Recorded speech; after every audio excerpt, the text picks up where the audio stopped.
Hello and welcome to episode 1 of the Sick Esports Podcast, a weekly podcast about the business of esports and the esports business. This week, the 28th of January 2023, we talk about Overwatch teams suing Activision-Blizzard and what could possibly get dug up in the collective bargaining agreement, as YouTube numbers, how the game was balanced, and the numbers that were originally pitched to teams could all be on the table. It's an Overwatch League special as the game is shut down in China ahead of their upcoming World Cup. But after that, we talk FIFA, as the simulation of football draws real viewership in London.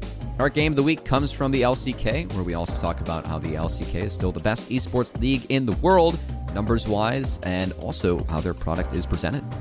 I'm Thomas James, joined by Matthew Covey Samuelson, and all of that is after this.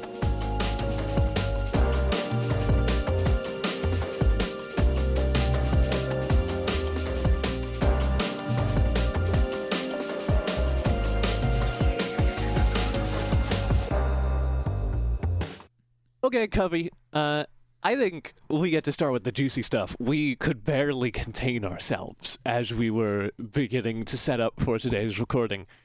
People Make Games, who've done some incredible work. They are a group of former Game Informer journalists and reporters who left Game Informer, started their own outlet, and it's on YouTube. It's People Make Games. I would highly recommend. There'll be a link in the show notes. I would highly recommend you go watch the video we're about to talk about.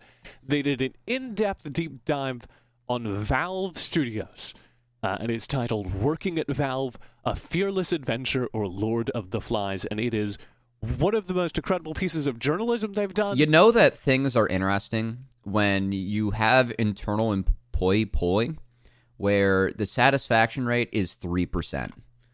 And that seems like it. Like, there were so many polls they shared where the internal satisfaction was like under 10%. And it was just like, I mean, first off, that blew me away. But also, yeah, I mean, it is wild. Like, the hours, what is required of these employees, like, it's just a crazy video. Yeah, and so the video starts with the employee handbook, which is, like, famous. I don't know about you, maybe this is just because I played Counter-Strike as a kid, but I feel like everyone has been on Reddit and had someone explain that at Valve, you know, all the desks are on wheels, and you can roll the desks over to places and work on whatever you want.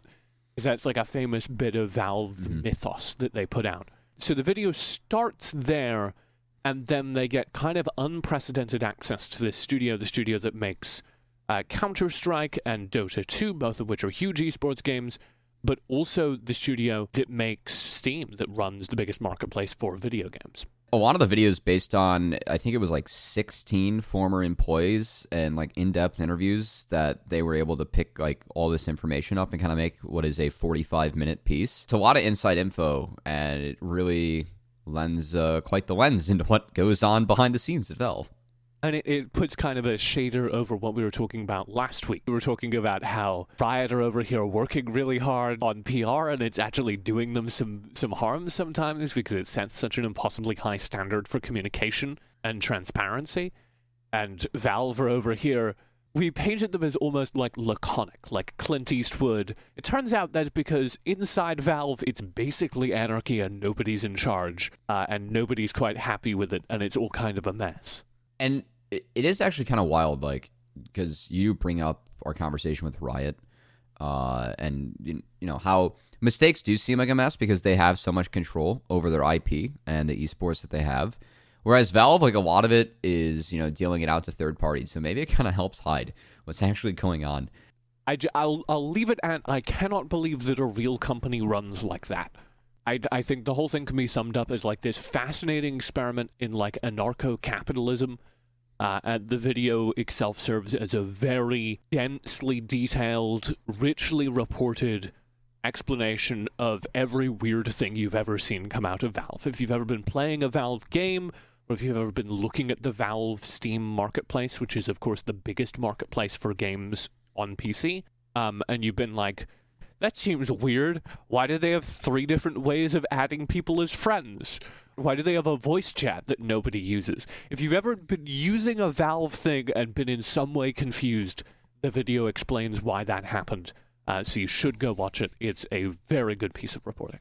All right. Well, up next we have esports update when it comes to YouTubers getting involved in the space, as recently we had Ludwig join Moist Critical's Moist Esports.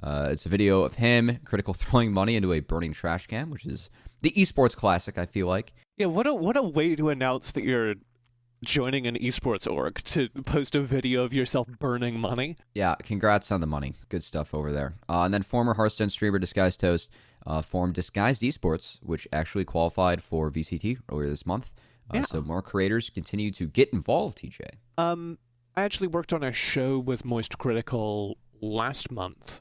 Critical, one of the biggest YouTubers in the gaming space, has been for a long time. Kind of fascinating in that he's peripherally in the gaming space.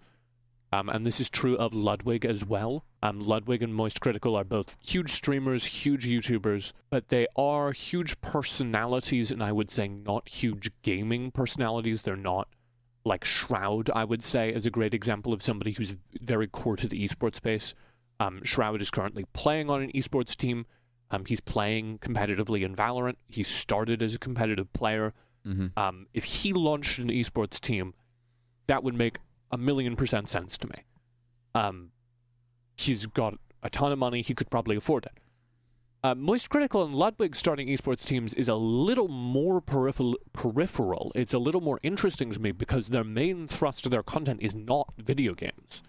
They mostly do like reaction stuff and personality-driven stuff. Ludwig does a lot of IRL stuff where he'll stream himself walking around the real world. And then earlier this month, like last week, he hosted this invitational tournament in Valorant with a ton of streamers where there were 2 streamer teams led. Shroud actually played on one of the teams, led by Ludwig and Tarek. And Tarek is in the Shroud category.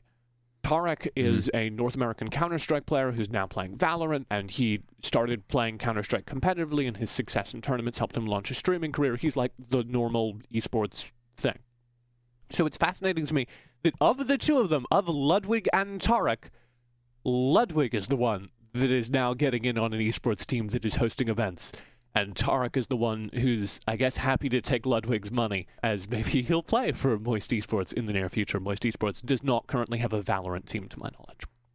Yeah, I think that earlier on, too, you hit on the big thing for me, which is just money, right? Right now, money in this space is mostly in entertainment and content. Ludwig has been very successful. I mean, his chess boxing event was like one of the more fun esports events I've seen. Could you explain chess boxing to the class? Yeah, you play chess, and then you take a break, and then you box for a round, and you go back to playing chess. How does this affect the boxing and the chess? How do they affect each other? It's a test of mental. It's something that was real big, way back. You got to test both, but that was a really fun event, and Ludwig is insanely successful when it comes to content. So, having money, being successful, these guys, a lot of the people doing content, and like him and Disguised Toast, both fall in the camp where they're younger, they've come across a lot of money, and they're going to do what they can to diversify their portfolio and what their incomes are like, and it makes sense to still be in this space in some form. Yeah, I think that's what's going on, basically, is Moist Esports, which is Moist Critical's team, is a way of... Wow, I threw my glasses into my tea, and I don't know what kind of sound it made. You all right there, Cuppy? That was quite the moment. Expanding beyond being an individual creator, right? It's a way for a YouTuber whose entire business is reliant on him putting out video product to become something else. And I think it's kind of interesting in the context of our conversation last week about how esports teams need to do the opposite, right? Like, the problem that esports teams have is that they are esports teams who have no content and no alternate business. I almost kind of wonder if these YouTuber-led teams are going to become, like, successful in the media arm of the business and very good at marketing their players. And one thing I would flag on that is the Disguised Esports thing, which is Disguised Toast. A little bit different, a little more endemic to esports. Started as a Hearthstone player way back. With Hearthstone esports was proportionally a huge chunk of esports. But he launched a Valorant team, which is very different from Hearthstone. Hearthstone, a card game, Disguised Toast has played every video game on his stream over the years, but very different business. But his Valorant team doing really well and not being pushed as talent. Like, he is not doing a ton of content around Disguised Esports. He is streaming himself, watching their play. He is monetizing on his own channel as, like, this is my team, they're doing well, watch me watch them, watch me react to them. but he is not getting a ton of content out of the players on the team themselves. Okay. Yeah, I mean, I think that, again, a lot of the money in esports is in content. And we've seen teams like Sentinels. They built a good Valorant team, but also a lot of that was based on like how much influence players had going into it. I think that, Lubbock, if he has a smart approach on how to brand those players, maybe he has a really unique take on it and could be very valuable. I think that 100 Thieves, that's been the most successful org that we've kind of had come up in the last 5 years, and a lot of that is because they did find ways to diversify their income that wasn't just esports. So I think that orgs need to be well-rounded if they want to make it in this space, because unfortunately, if you're only in one vertical, you will not make it. And hopefully Ludwig realizes that and can build something successful. And hey, maybe the different background that him and Toast have could really help. Yeah. I don't know. Maybe something to keep an eye on. As a lot of YouTubers right now are starting businesses, I wonder if it's, the sign of the oncoming recession. A lot of YouTubers suddenly getting very concerned about their portfolio. And I wonder if we'll see more of that going into esports, more of that maybe becoming another way that you can run a sustainable esports business. We talked about Comcast.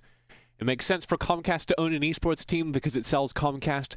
It makes sense for Disguised Toast to run an esports team because it sells his YouTube videos. So, fascinating. Equally fascinating business news. We have kind of two stories in the same category here. The category being Activision-Blizzard screws their partners. Let's start with the NetEase story, which is Activision-Blizzard, who make several of the most popular games in the world, several of the most popular esports games in the world, those being StarCraft, Heroes of the Storm, and Overwatch. And Overwatch being the most important of those, because it's the only one they haven't actively tried to shut down, is currently in a weird state of limbo. They had some kind of breakdown, and this is, as with all business deals, we're having to assemble this from reporting, so I'm going to give a shout out to Ash Parrish at The Verge, who did some very good reporting on this. The link will be in the show notes. Blizzard seems to have gone to NetEase, who are their publishing partner in China, and for games to be released in China, they need a local partner. Mm-hmm. Because essentially the way it works is there are a limited number of licenses for international products to operate. They straight up do not offer them if you do not have a local partner who is making some kind of money, who has some kind of business involved. So Blizzard and NetEase were coming up on the end of their contract this year, and Blizzard seems to have gone shopping. NetEase, a very big publisher, they put out a lot of very popular multiplayer games, both in China and outside of China. But somehow or other, Blizzard decided that they wanted a better deal than what either NetEase was asking for renewal or what they were already getting. And they didn't find it. And then by the time it came up to go time, by the time the contract was ending, they went back to NetEase and said, hey, so about that screw you, we'll get a better deal somewhere else thing, can you do a 6-month extension? To which NetEase said no. And now you can't play Overwatch in China. That is one way to mismanage your game. Yeah. Just a kind of disastrous, I think, result for everyone involved, but also, I think, a spectacular mismanagement for Blizzard. Because I can imagine NetEase asking for a lot of money. And I can see how you're at Blizzard and you're like, why should they get 45% of the money made on whatever? They're not even making the game. Yeah. But at the same and very important time, they are the reason you're making money in China. And if you're going to tell them to screw off, you better have a better deal somewhere else. Now, TJ, this is where I get to be kind of fun and put on my conspiracy hat real quick. Okay. Tencent, that they make Riot Games and League of Legends, they're a Chinese-owned company. So, China, LOL's population in China is massive. League of Legends and Overwatch. Overwatch, a huge percentage of their player base is in China by most reports. So, just maybe, throw on the conspiracy hat. Who knows what's going on there? You can't play Activision-Blizzard games now in China anymore. Everyone's going to play League. Yeah, strategic so move. NetEase, to be clear, is a separate company from Tencent. So I think they're probably pretty upset about losing the license to run Activision-Blizzard games against Tencent in the country. Like World of Warcraft, also very popular. Can't play that in China anymore. But weirdly, Diablo Immortal, I believe is the name of that mobile game, which is a mobile version of their very popular hack and slash loot game Diablo. They co-developed that with NetEase. That game's still going. So whatever partnership they made, they were on very good terms when they made that partnership. And it's still going. But the relationship with Blizzard went so bad that they had a statue of like a monster in World of Warcraft in the park outside their headquarters. And NetEase actually live streamed themselves disassembling it. Yep. That is petty. That's a petty war right there. It's wild how games are published in other countries, because this is like pretty common. Like this has happened for other games as well, where you have to publish it through a company that's based in that country. And it has a major impact. Like, this isn't the first time that something like this has happened. I know that League had an issue with the Garena, they called them the Garena servers for like the Taiwanese region. Like, they had to publish it through a company, and that led to, some complications here and there before Riot finally published their own client. Yeah, that was a little different. Because that was just a local partner, because a local partner would know how to publish in a very complicated region, right? Southeast Asia is a very weird and difficult region to publish in if you're an American company. So it makes a ton of sense to have a local partner.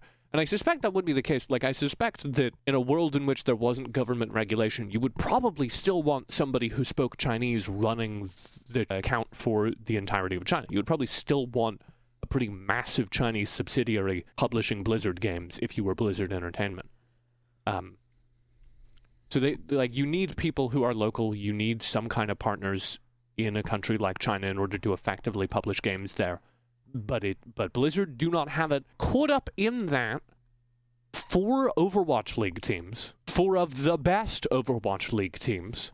We're going to talk a little bit later about the Overwatch World Cup. They're having to make special provisions for the Overwatch World Cup because you can't have Overwatch players from China, but China is the second best Overwatch region.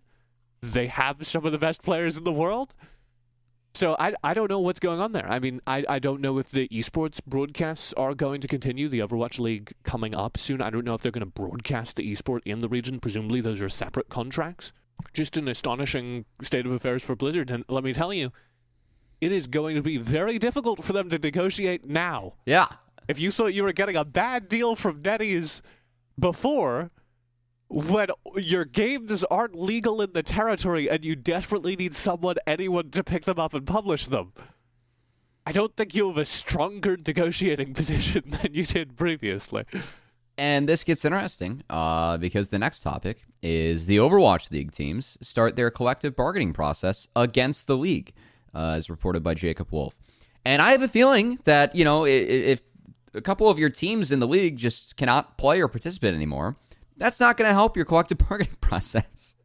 Yeah.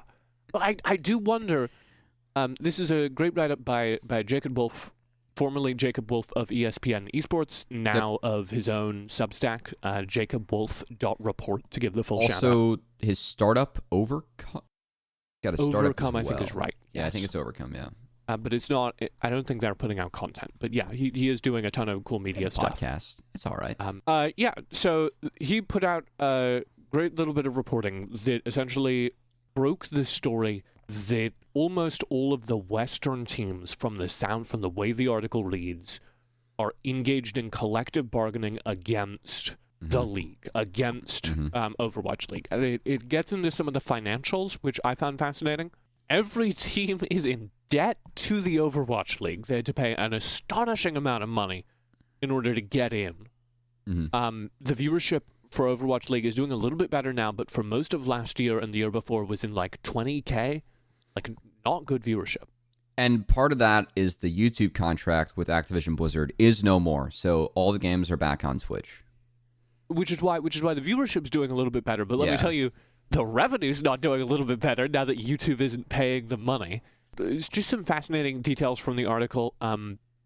Misfits Gaming CEO, who operate the Florida Mayhem, said that, quote, They certainly pitched us that the growth of these leagues would be meteoric, and we all drank the Kool-Aid. What has happened is the growth has not materialized as fast as we hoped. Kind of fascinating to hear misfits of all organizations saying that, because I think of them as an endemic organization. I think of misfits as an esports org that has people who've been around the industry. And I remember when Overwatch League was being pitched, when the Kool-Aid was being handed out, pretty much everyone in esports being pretty accurate about the league's state. Like, it's a good product. I think a lot of very talented people work on it, and it deserves solid esports viewership.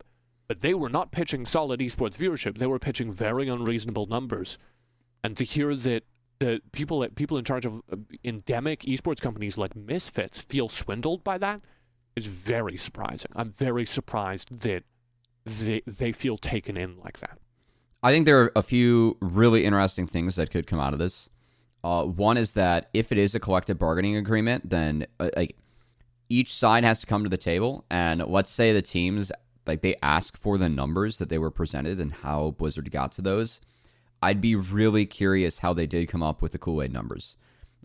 If they were just pitching stuff that was astronomical. I want to see the Kool-Aid numbers. Yeah, I do as well. I'd be very curious. I think that's interesting. Also, we kind of touched on it earlier, but how did the YouTube deal affect all this?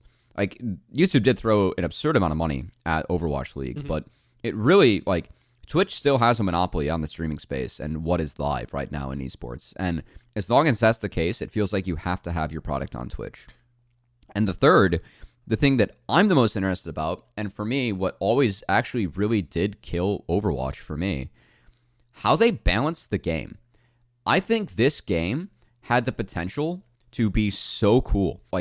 No one liked GOAT meta, but I thought one of the most interesting parts about the game was the fact that you could do stuff like that. You were free to pick 6 heroes, put them on the same roster, and if you could come up with something that beat the other 6 heroes, no matter if they were, before they role-locked everything, I thought that was fascinating. And, what made this game so interesting and so great, and Blizzard pretty much said, we can't balance this crap, so we're going to fix it. We're just going to start banning heroes and locking in roles. And that, for me, is when Overwatch just took a massive step downhill. Because they pretty much gave up on balancing what was a very unique and cool part about this game. And I'm very curious if any orgs or the collective bargaining agreement will actually argue to Activision-Blizzard, hey, how you handled and changed this game behind the scenes actually took its kneecaps away. Yeah, so GOAT meta is fascinating.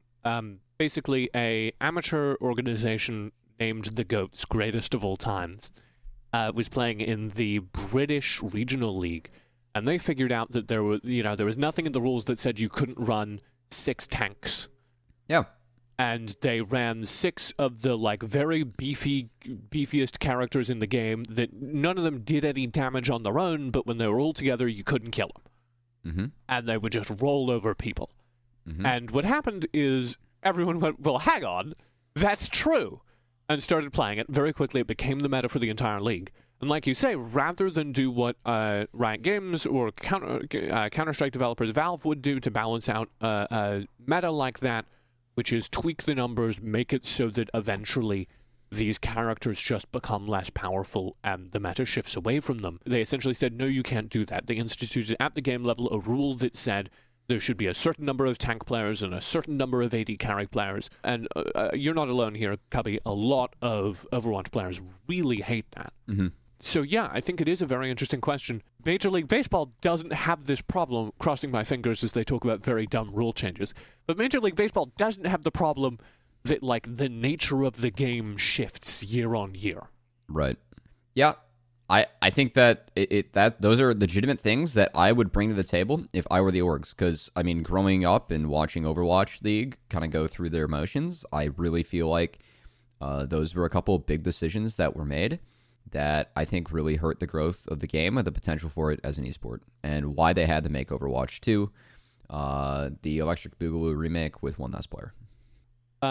Some numbers from reporting by the Houston Chronicle with the COO of Houston Outlaws.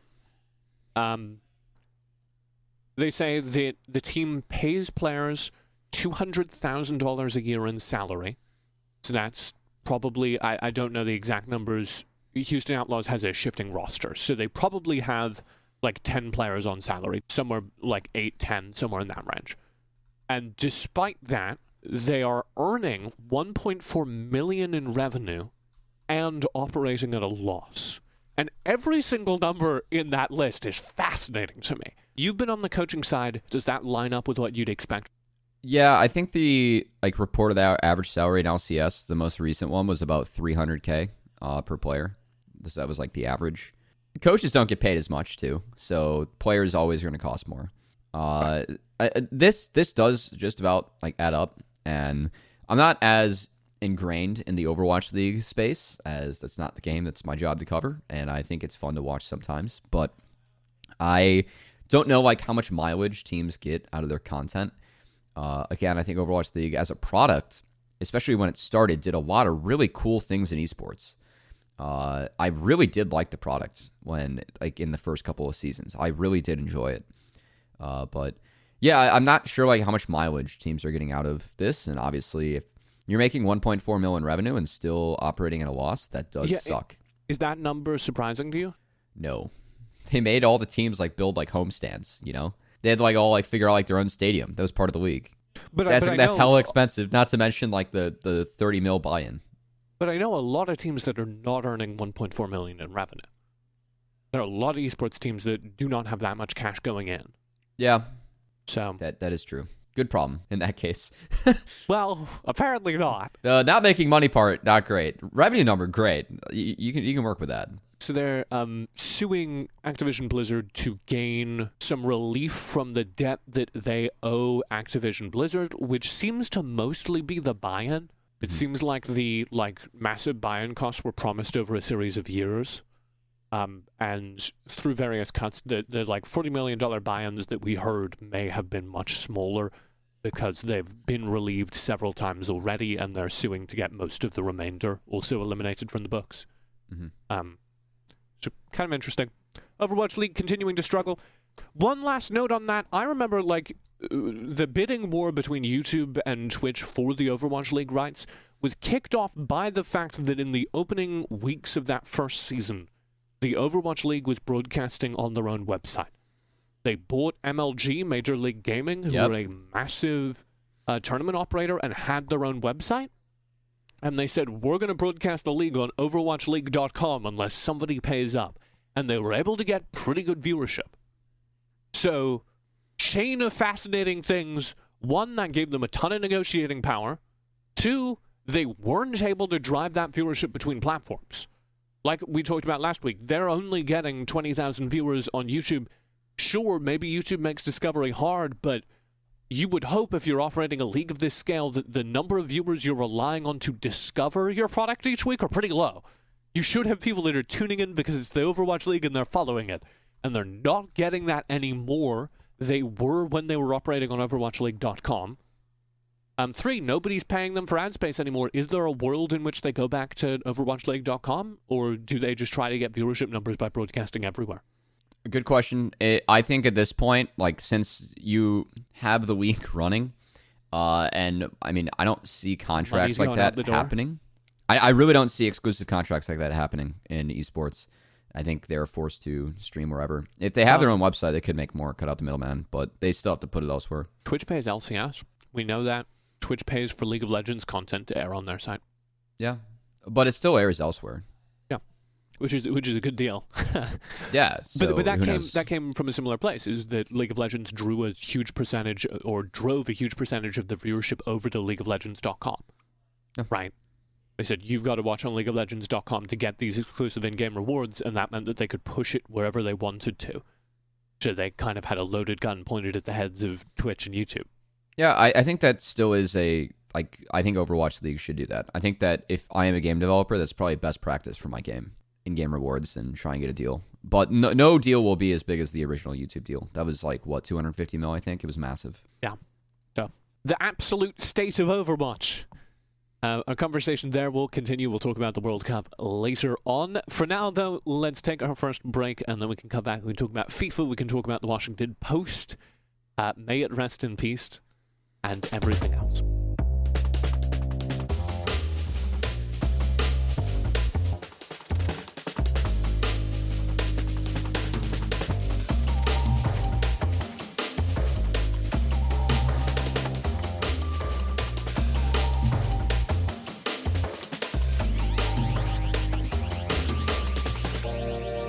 That's my hand signal. We're back. You know who's not back? Who? The Washington Post. Oh. The Washington Post had a great gaming vertical, a great section called Launcher, run by some of the most experienced journalists in video games, and it showed they did some absolutely incredible reporting. And Launcher did a ton of critical coverage on the Overwatch League around its launch, which was very exciting to me because a lot of the enthusiast press was very vulnerable to the hype, and a lot of the mainstream press didn't have the experience to do actual reporting on the Overwatch League. So they were, both the enthusiast and the mainstream press were kind of just eating the Overwatch League hype train hook, line, and sinker. And the Washington Post, through Launcher, did a ton of really good reporting as the Overwatch League was coming out and launching about, hey, these numbers don't make a ton of sense if you ask people who know. So it's a real shame to see those jobs go away. It's also come amid kind of a wave of gaming and tech journalism shutting down. Earlier this month, IGN cut jobs, Polygon cut jobs, Fanbyte and GameByte, which was their gaming sub-brand, closed entirely. Game Informer shed jobs. Future shut down entirely. Input, which did some really good reporting on Ven. They did like the quintessential expose on Ven. They did some incredible esports reporting, shut down entirely. Vice, Otherboard, shed a ton of their employees. That's their tech site that's done some great gaming journalism. G4, of course, closed. GameSpot and Giant Bomb both cut huge numbers of their employees in the last week. So just massive cuts across the entire games industry. And I, as somebody who writes this podcast, who writes my own newsletter at esportstj.com, have noticed that it's becoming harder and harder to get good reporting. It's harder and harder to source stories. Like, even when I'm reading news casually, I like to have multiple sources on anything I'm reading. Yeah. Especially if I'm publishing something or talking about something, I want multiple takes. And that's just gotten impossible in both games and esports for most things. It kind of makes me sad in a way. Like, when I first got into esports, it was like 2013, 2014. And there were a lot of people that wrote great articles back then. Like Kelsey Moser, Emily Rand for League of Legends. Gold Pretend was a website that I frequented and read a lot of the stuff on there.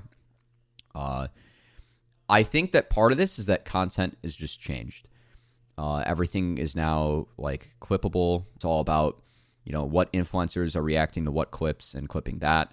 That's how down the rabbit hole we've gotten to short form content. And I think that, some of these verticals didn't keep up or transition to that.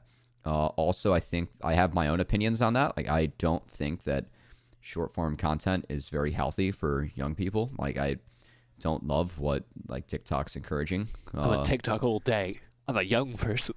Yeah, so I'm kind of a boomer in like my mindset here. But I obviously, like, being a digital marketer before this, like, I kind of get the lens. I think though that you're kind of hitting on something that I also find very interesting, which is like, where have the investigative journalists gone in esports? I mean, they've lost their jobs is what's happened. Right. But I know, like, so this was an issue like we had in the league space that I was somewhat vocal about, because the one investigative journalist that was covering stuff in League was it was Richard Lewis and then Jacob Wolf. We really needed an investigative journalist back then, because stuff like a team holding a player in his mom's house like ransom, like, that happened, and Richard Lewis like brought light to that and really helped that Recently, player. we had, it kind of came out on Twitter, but we had a very similar evocative situation to that, where, as I can put the newsletter where I put all the stories together, but like I don't have a better source than my newsletter, because I had to like put the stories together from different Twitter threads. But one of the best amateur players had his coach lie to LCS teams, lie to professional teams, and say he wasn't on the market so that he could keep him at the amateur level. And nobody knew he was doing this until the player was like, hey, why has nobody offered me a gig? Yeah, that's not great. But yeah, I mean, like, it's still a young enough space where we need investigative journalists. Like, it's something that can really, help the space still. And I think that no one gets paid enough, and the only successful journalism that's happened in the space is where, you go to the orgs, say, hey, leak your news to me, and I will get it out properly on my channels because I have this many followers, and then they can't break that agreement or else they lose their business. And I think that's a really tough spot about how things are designed right now. The biggest esports news sites right now are all very cozy with the teams and with the publishers. Yeah. And I spoke earlier about how the enthusiast press was very vulnerable to Activision-Blizzard's stuff. That's because everyone who works there is a fan of Activision-Blizzard, maybe doesn't have a traditional education in journalism, and Activision-Blizzard comes to them and says, hey, you want these Overwatch League plushies? And they go, yeah, which is understandable, but means that your Travis Gaffords of the world aren't going to challenge the companies that control whether or not they have a career. They're not going to go to League of Legends publisher Riot Games or Overwatch publisher Activision-Blizzard and make them uncomfortable and ask them hard questions because they can't, because that's their job.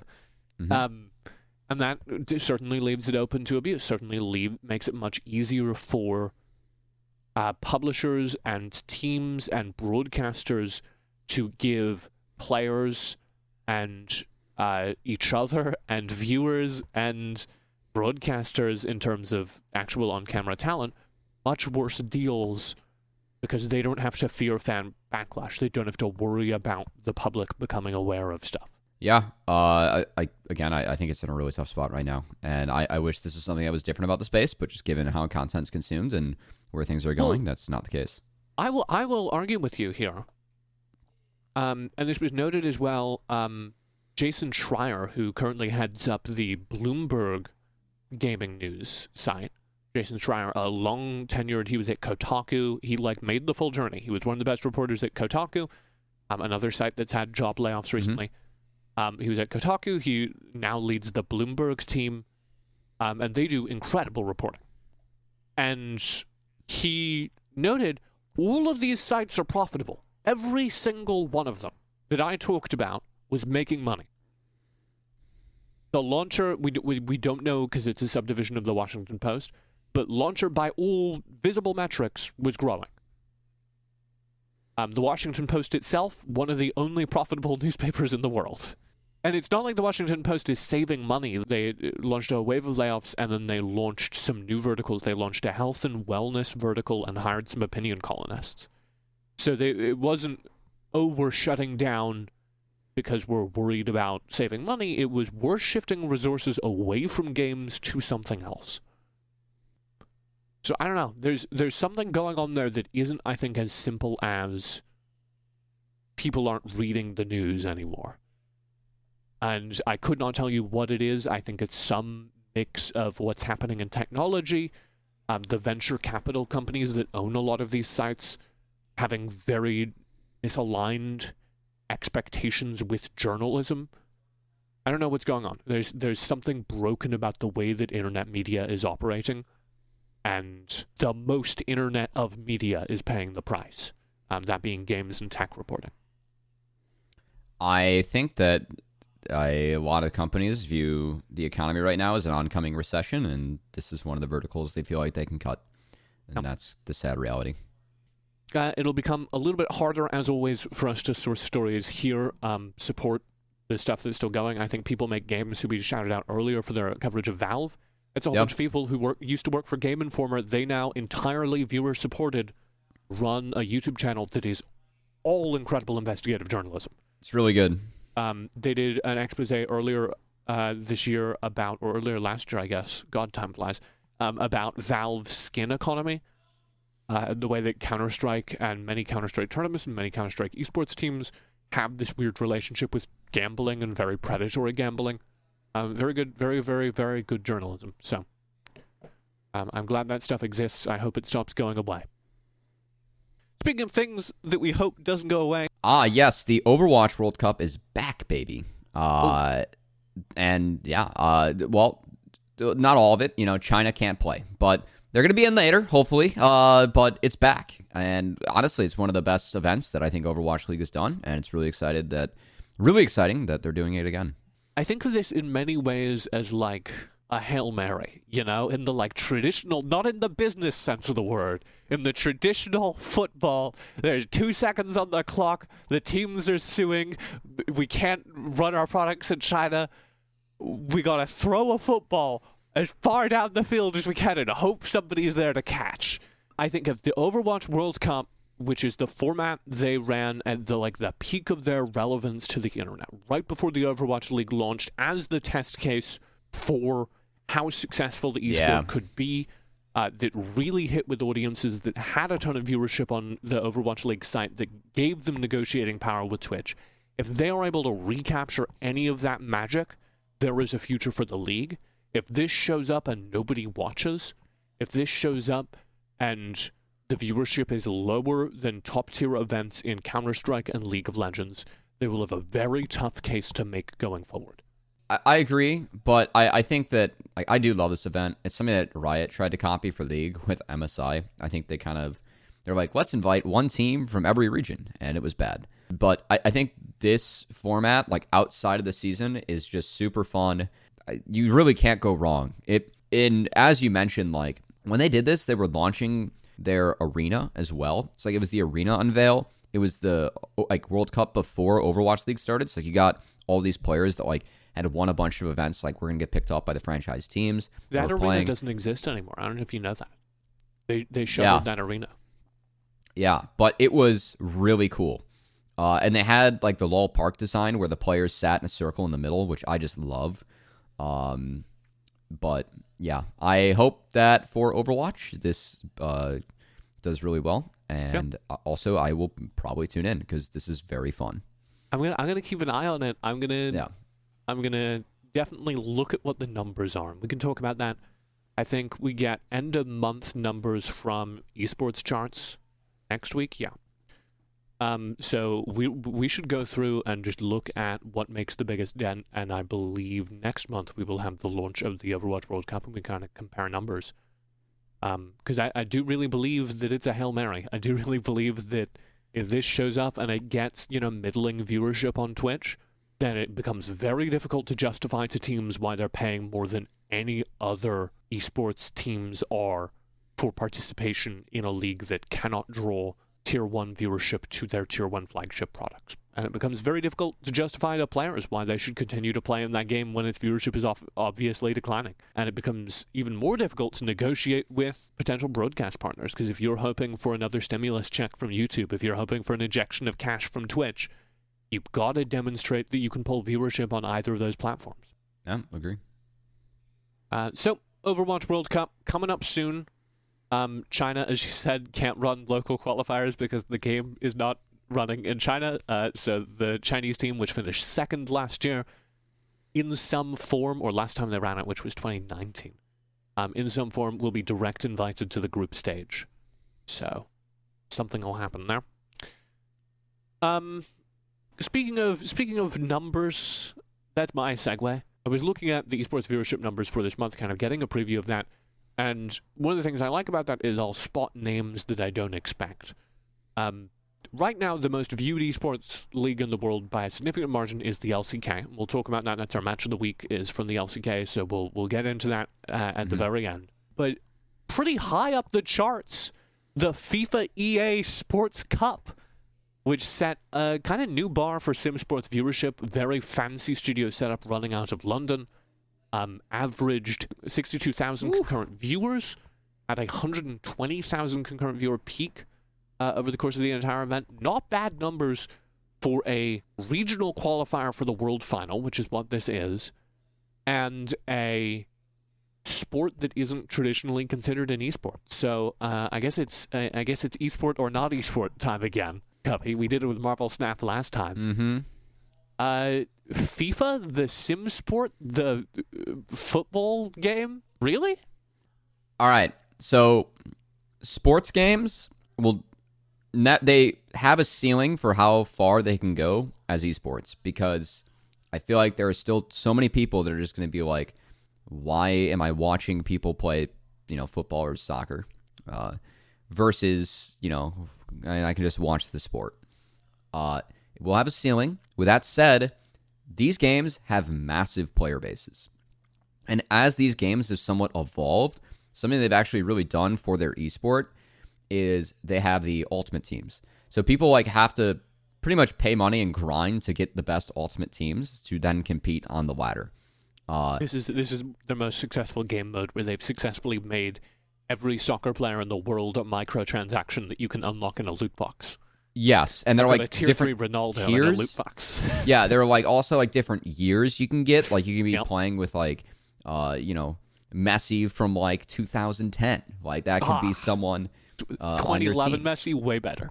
Yeah, so like it is something where people like have to figure out the meta in a way and like kind of build their team strategically. But this is something like we've seen before. Like I remember growing up, they used to have Madden finals. Like they had a Madden tournament on ESPN where everyone would be like on a team. So like someone would just play as the New York Giants for like the entire Madden tournament. And the finals would be on the big board for Times Square. And that was on cable television. So I think presumably like ESPN4, right? Like no, it was ESPN2. Wow. Yeah. So here's again, the storm that got ESPN3. I know they did well for Madden. Again, I think that this is the ultimate rule for esports. As always, your community deems if your game is an esport or not, and if the community is willing to support it, hell, like why not have big tournaments? You know, like good for them.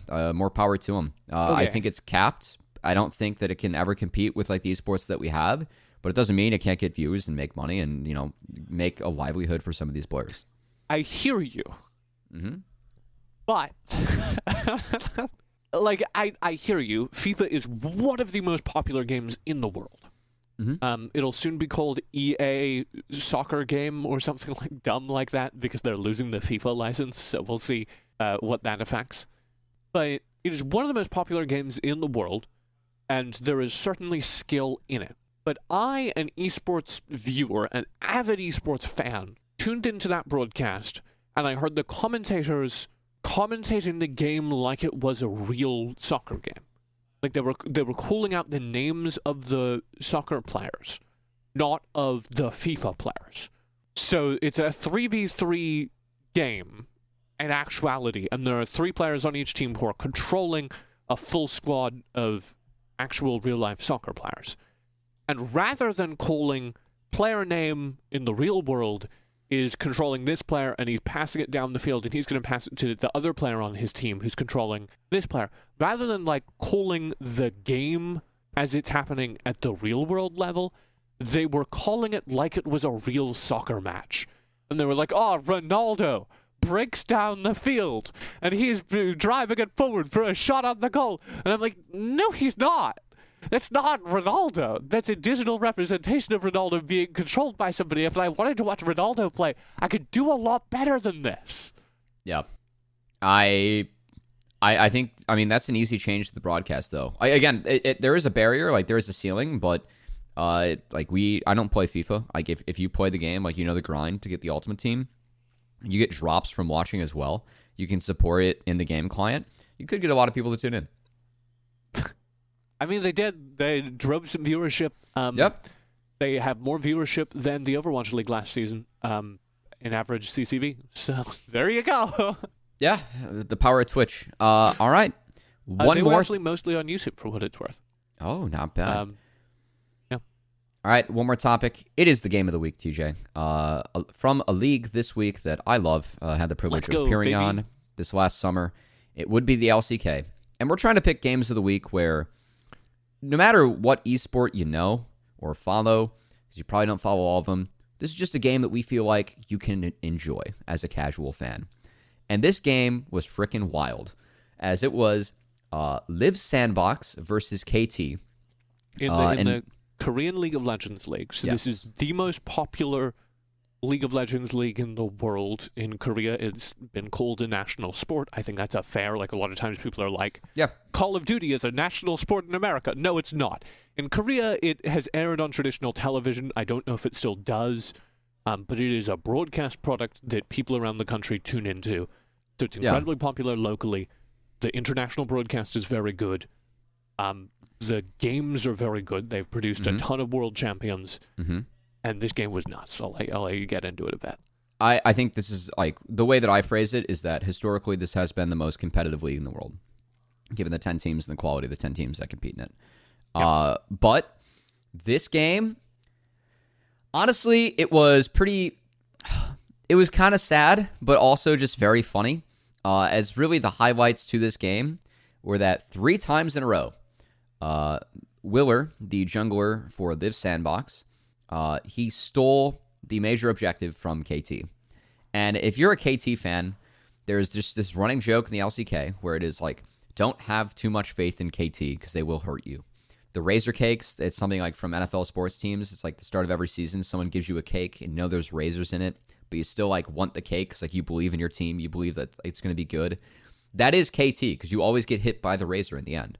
And that is what happened in this game. And Atlas and Wolf are brilliant at their job. Those the commentators. Yeah, they did such just a hilarious job of highlighting the last steal from Willer. Like, you can't help but laugh, but also just feel so sad for KT, as this game was just yoinked out from under them off of 3 major objective steals.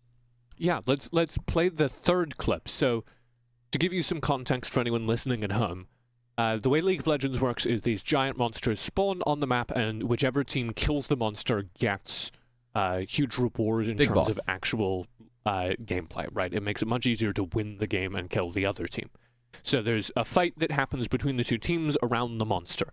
3 times this game, Sandbox won the real person fight. They did a very good job in positioning and controlling that part of the map. They turned to kill the monster, and in the very last moment, Willer slides over the wall and steals away their objective. Just gets the very last hit on the monster, yoinking away the buff, yoinking away the benefits, and keeping the game going. And all 3 times, actually, had the objective take gone as intended, the game would have probably been over. Oh, for sure. This is Elder. Like, if you get Elder, you should win the game. So 3 times in a row, there's like a 0.05% chance that this game keeps going and Willer pulls it off. Comes in, Chains of Corruption are going to connect as Lahen's getting taken down very low. Willer gets on in there and they need to stolen again! Are you kidding me, KT? Why? Why? How did this happen again? Repel, he does it out of Repel. You can just hold the damage. He can't do anything while he's in Repel. How did that happen? Triple. I'm baffled. I'm completely baffled, Wolf, as Emperor's Divide. Aiming does have a stopwatch, but guys, he's dead. How did KT? I just love the Y, like the nose and the Ys. It's so funny, and it honestly just what I love about the LCK and the broadcast. It is great broadcasting. We are both casters. We are suckers for good broadcasting. And that will, I think, like, as part of the reason we chose Game of the Week last week, I think it will always be one of the things that decides what Game of the Week is. That's good broadcasting. That's one of the best broadcast teams in the world. Yeah. And, oh my God, did they deliver on that moment? It's just unbelievable. Like, you just feel it. Like, it's so tragic. And the fact it's happening to KT, like, this is just the KT story for LCK. Like, they've always had good and competitive teams and have just tragically lost so many times. And yeah, this is you can just really feel the emotion, and it, like, also, even if you don't know KT or the league, you can just feel the pain and also the humor behind it as well. So good job from Atlas and Wolf, as always. And yeah, that was very, very funny. About 30 minutes of your life that will be well spent. Link will be in the show notes. It's a dumb game. But yes. It'll be a great time. Yeah. Covey, the coach, very upset. Me, the viewer, the broadcaster, I'm here with the popcorn. I'm having a great time. I want to briefly acknowledge, like, the LCK is the viewership leader in the world right now. This is the most viewed esports production. And there aren't very many esports shows on right now, but what is on is the rest of League of Legends. The rest of the League of Legends regions are going. Nothing is doing better than the LCK, or in terms of trackable viewership. So that means I'm discounting China. Right. But so the LPL probably doing better. That's the Chinese League of Legends League. The LPL probably doing better, but all their numbers are on Chinese websites, which are notoriously hard to get data from. Mm-hmm. In terms of actual viewership that we could track, LCK, the most viewed league in the world. And I find that fascinating. I think that is... I do as well. I thought it'd be LPL for sure. Yeah, I mean, we don't know the LPL's Chinese numbers, right? Okay. So we just don't know, because Chinese I think those are like publicly insane. surface viewership. Yeah. Chinese websites publicly surface a made-up number called like hotness or something, and that's why sometimes, especially in like traditional reporting, you'll get like a mainstream news story on ABC or something, and they're like 15 billion people tuned in. Because they have like an entirely Chinese UI and they see like 15 billion in the bottom corner. They're like, that's how many viewers. Interesting. I mean, so the LCK, again, like I had the pleasure of actually being on that show. I had an offer to move to Korea and join the show, which I've talked about publicly. That was a really tough decision for me to make, and ultimately ended up staying in where home is for me in North America. But the hardest part was, knowing how good the team was on the English broadcast, like not just as broadcasters, but also people behind the scene. And being able to like help out there, I really realized why that broadcast has been so beloved, no matter who is on it for so many years. They do the work. Yeah, because they do the work. But also, I think they, like the secret sauce that LCK has always had is they've always kind of captured what I feel like the typical esports fan is. And a lot of that is like, I want to feel like I'm watching these games with someone that like is on my couch, like that I trust, and like isn't necessarily a friend, but is someone fun to watch the games with. And I feel like no matter who has showed up on that show, they've had their own take on what that is for them and their strengths, but they've always been able to hit a product that's very approachable, lighthearted, and also delivers on moments like that, or the very clutch moments that happen at the biggest moments in the LCK. I always think that's been their unique kind of secret sauce over there. I think they hit it at a level that other esports broadcasts should study and strive to be. Yeah, I have this thought a lot. A very good comparison I make is nobody likes watching ESPN. I said earlier I wasn't a sports fan. That's because I'm a baseball fan. It's a hard time to be a baseball fan. But nobody likes when you can't watch the local broadcasters and you have to watch ESPN. And the ESPN commentators try so hard to be professional that they're just uninteresting. A lot of esports is modeled after that. Hyper-professional, we're real boys, this is real sports, you can trust us with your sponsor dollars. And in doing so, absolutely the broadcast loses some of the spark that makes people actually want to watch. And I would also note, no viewership in the world has produced, or no esports product in the world has produced as many stories like the one you told about Sandbox every season. About how KC always want to do this, and they always fall just barely short, and KC fans know that at the end of this season there's going to be a razor in the cake. No league in the world has produced as many player and team stories and as many long-running narratives as the LCK. Mm-hmm. It's the blueprint. When Riot Games started launching esports, where did they come from? They came from the LCK. They came from the leagues there. Wolf, who you heard on that broadcast, we were talking about the Overwatch League earlier. The Overwatch League is possible because of the broadcast that same studio that built the LCK built for Overwatch. They ran the Africa TV Invitationals for the Overwatch League, or for Overwatch, and those were the most viewed Overwatch products. They still are considered the high watermark for Overwatch competitive by many hardcore fans.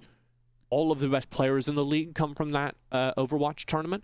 All of the best broadcasters were working on that Overwatch tournament. Wolf does not work on Overwatch anymore. He works on League of Legends on the LCK. I think it is...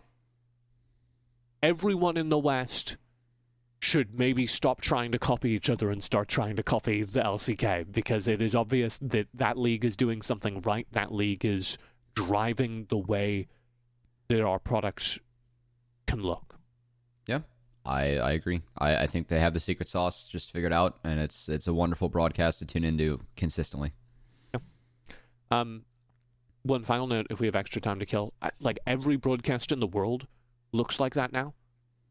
Looks like the LCK did like 2-3 years ago. Everyone is chasing this one product and it is one of the few products that makes a genuine cultural impact on the outside world and within esports.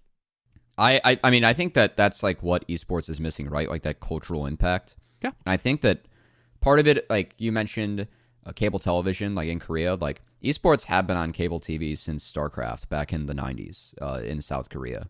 So I think that because of the PC bang culture and... The PC bangs are like internet cafes, basically. Right. Like internet cafes dedicated to gaming. It's like a cross between a gaming space and a... Right. And there's a real culture there because it kind of brought living room gaming to PC gaming, which just doesn't exist like here in North America, or even in like it's not nearly as common in other places, right? So I think that because it has had such an ingrained cultural impact for years, like it's one of the reasons why it's more successful and beloved, and why I think the teams are more successful as well. Because like there's just been people that are there for more time in the space, and I think something that's like really missing, and that it's going to be. Oftentimes, like culture gap is mentioned. I think it's something that is really tough to match because, again, they do have like 25 plus years of esports just being ingrained into culture and a big part of being social in the community that exists for kids growing up in South Korea. But it is something where, again, if you're a game developer or like a business and you're trying to get into this, like that is what you try to emulate and try to have. And I'm really curious of really. For any broadcast or any business that looks to close the gap there, I think there is something there. Yeah, undefeated. There's a clear model that perhaps due to a very American-centric worldview, we always think we can do it better. American esports companies don't follow. Yeah. All right. Shout-outs to the LCK. Shout-outs to Atlas. You're my hero. Oh, he's so good at this job and the nicest guy. He's so good. I don't know. I've never met him, but he's very good at his job. Also, Wolf, and of course everyone else there. I really like Wolf's casting. See, I think I've never talked to on. them, so I don't feel the need to do that. I can just single out an individual. No, I think everyone over there is very good at their job, but especially Wolf. It was a great moment, and he's criminally slept on as a caster. Yeah, one of the best commentators in the world, if not the best. Really enjoy his work. That'll be all. You can find new episodes each week at sickesports.com. Did you know we have a name now? Sick Esports with a K. .com. As well Down with as the sickness. Sorry? Down with the sickness. Sorry? Can I get that in song lyric form? Can you give me the line? No, my voice is not capable. You can't half commit to this. My voice is not capable. You can find new episodes every week at sickesports.com, as well as the podcast provider of your choice. You can find me at esportstj.com, and you can find Matthew Cubby Samuelson on Twitter at CubbyXX. Be safe, be kind to yourself, and get paid what you're worth.